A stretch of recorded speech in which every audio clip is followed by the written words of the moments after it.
निर्भीड निष्पक्ष उटंकनाचा बुलंद आवाज, राजसत्ता न्यूज। देवेंद्र जी, हमने लगातार सुना कि हम वोट जिहाद की बात कर रहे थे, पर अभी आपने एक वीडियो दिखाया, वो क्या समझना चाहिए जनता को उसके बारे में? देखिए, जो मिस्टर नोमानी है, उलेमा काउंसिल के पर्सनल लॉ बोर्ड के प्रमुख, उन्होंने तो सीधा ऐलान कर दिया कि हम वोट जिहाद कर रहे हैं और हमारे सिपा सालार शरद पवार जी है और हमारे अजीम सिपा सालार उद्धव ठाकरे जी है और हमारे अजीम सिपा सालार राहुल गांधी है।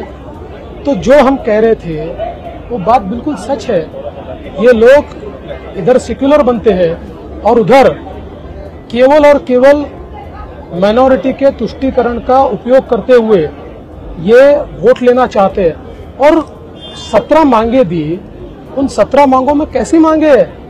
आरएसएस को बैन कर दीजिए, मुस्लिमों को 10% रिजर्वेशन दे दीजिए, और सबसे तो खतरनाक मांग ये है कि 2012 से 2024 तक महाराष्ट्र में जो दंगे हुए, उन दंगों में जो आरोपी मुस्लिम है उनके सारे केसेस वापस ले लीजिए, और ये उनको राइटिंग में देते हैं कि आपकी मांगे मंजूर है और हम इसके ऊपर काम करेंगे।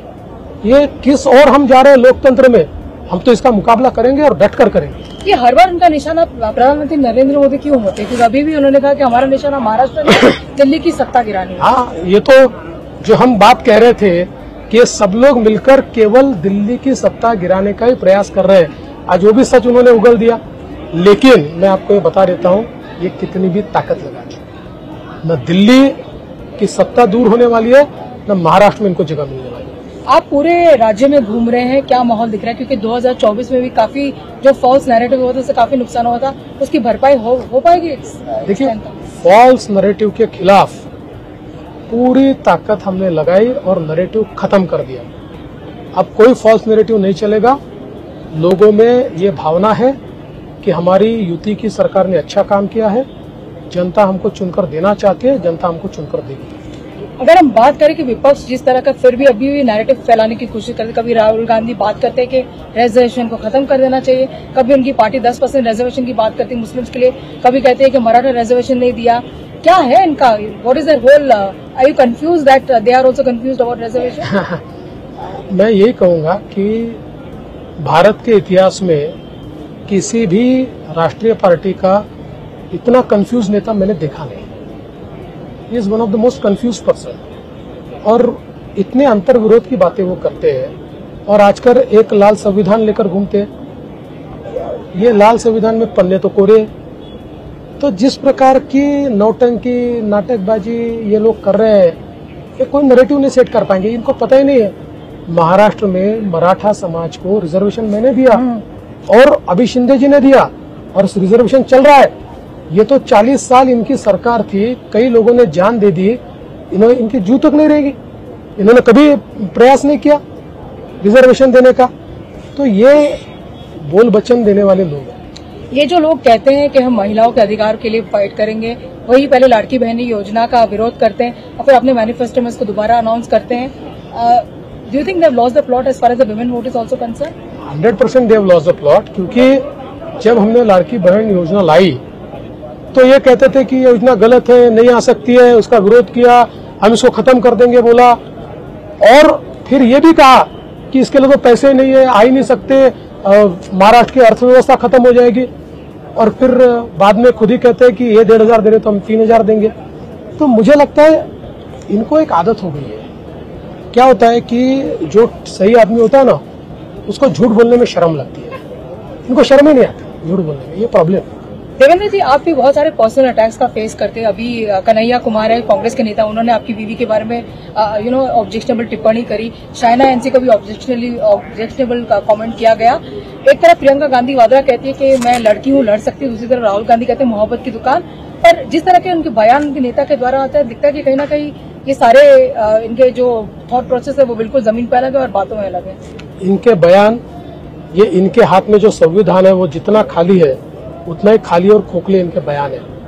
और जहां तक मेरा सवाल है, मैंने तो पिछले 5 सालों में, चाहे वो कांग्रेस हो, चाहे उद्धव ठाकरे की पार्टी हो, चाहे शरद पवार की पार्टी हो, या इनके सारी ट्रोल आर्मी हो, इनकी इकोसिस्टम हो, इन सब ने मुझे, मेरी पत्नी को लगातार ट्रोल किया, लगातार हमारे ऊपर गंदे प्रकार के मीम बनाए घोस्ट अकाउंट्स तैयार करके उसके माध्यम से जितने नीचे जा सकते थे उतने नीचे गिरकर उन्होंने काम किया। लेकिन महाराष्ट्र की जनता हमको जानती है, हमारे चरित्र को जानती है, इसलिए इनका कोई इनका हथियार चल नहीं पाया। और आज भी ये लोग यही कर रहे हैं। और जैसा आपने कहा, इनके लिए अपने घर के बच्चे या अपने घर की लड़की, इतना इनका एजेंडा है। दूसरे की लड़की, दूसरे की माँ, दूसरे की बहन, इनका एजेंडा ही नहीं। आपको नहीं लगता कि इस तरह की टिप्पणी बोलने पे कम से कम एक शरद पवार जैसे सीनियर लीडर को इनको समझाना चाहिए बाकी नेताओं को कि इस तरह की टिप्पणी नहीं करनी? देखिए, वो खुद की पार्टी में नहीं समझाते तो दूसरे की पार्टी में क्या समझाएंगे?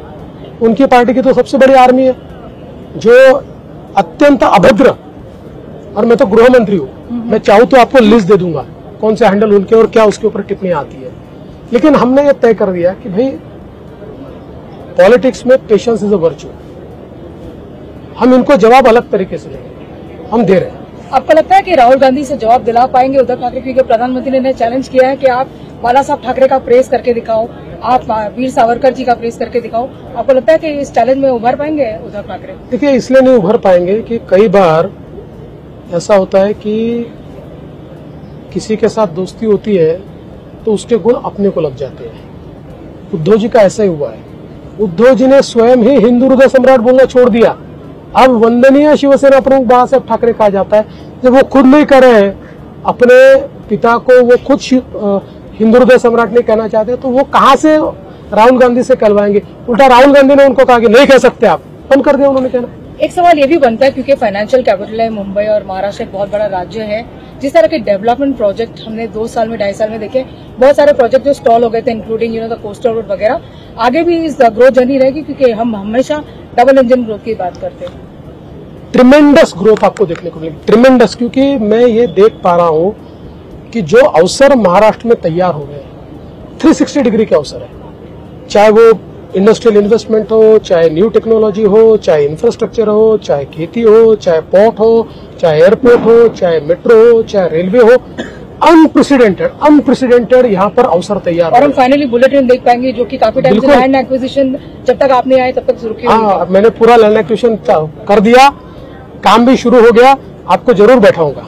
Final question to you, Uddhav ji से और महाविकास आघाड़ी के जो नेता है जो इस टाइम नर्वस फील कर रहे हैं, कॉन्फिडेंट फील कर रहे हैं, आप क्या कहना चाहेंगे?